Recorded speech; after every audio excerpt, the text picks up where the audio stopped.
សូមគោរពសូមជម្រាបសួរបងប្អូនថ្ងៃនេះមានចំណេះដឹងមួយទៀតហើយបងប្អូនណាតាក់ទងនឹងការយើងបិទប្រទេសបងប្អូនបិទប្រទេសនៅក្នុង page របស់យើងនៅក្នុង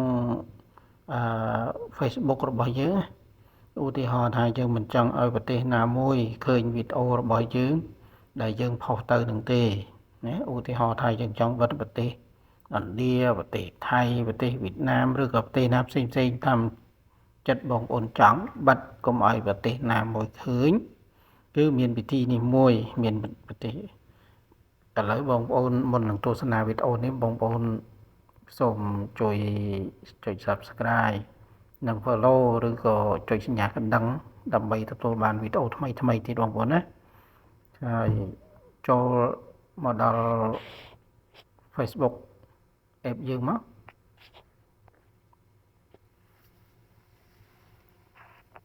បន្តមកទៀតបងប្អូនចុចសញ្ញាត្រី3ចុចសញ្ញាត្រី3មកបន្តមកទៀតបងប្អូនចុច setting and privacy ចេះហ្នឹងមកតមកទៀតយកពាក្យថា setting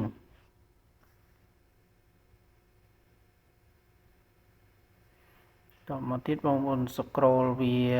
មកតិចមក scroll វាមកតមកទៀតបងប្អូនឃើញហើយនេះពាក្យថា followers and public content ខ្ញុំចុចហ្នឹងមកតមកបងប្អូន scroll វា scroll មកលើរហូតបន្តមកបងប្អូនឃើញនេះពាក្យថា country restriction បងប្អូនចុច renew ហ្នឹងមកចុច renew មកបន្តមកទៀតនេះយកពាក្យថាក្រោមទី2នេះទី2ដែល country ចុចពាក្យ country ហ្នឹងមកហើយយើង search ឥឡូវបងប្អូនឧទាហរណ៍បងប្អូនចង់បិទប្រទេសណាឥឡូវចង់បិទប្រទេសណាឧទាហរណ៍ថាឥឡូវខ្ញុំឧទាហរណ៍បងប្អូនមើលថាឥឡូវខ្ញុំបិទប្រទេសថៃខ្ញុំដាក់ថាថៃThailand អញ្ចឹងយើងចង់បិទប្រទេសណាក៏បានដែរបិទប្រហែលប្រទេសក៏បានដែរខ្ញុំបិទប្រទេសថៃមួយទៅដើម្បីឧទាហរណ៍ឲ្យបងប្អូនមើលតែប៉ុណ្ណឹងគឺជាប់ហើយបងប្អូនណាប្រទេសថៃគឺជាប់ហើយយើងចង់ដាក់ប្រទេសណាទៀតក៏បានដែរអាហ្នឹងស៊ីសងលើបងប្អូនអញ្ចឹងវីដេអូដែលយើងផុសទៅគឺអត់មាន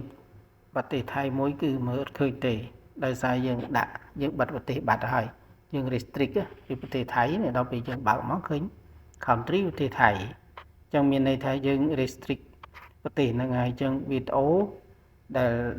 ចូលដែលយើងផុសទៅគឺសម្រាប់ប្រទេសថៃមួយគឺមើលអត់ឃើញទេដោយសារតែយើ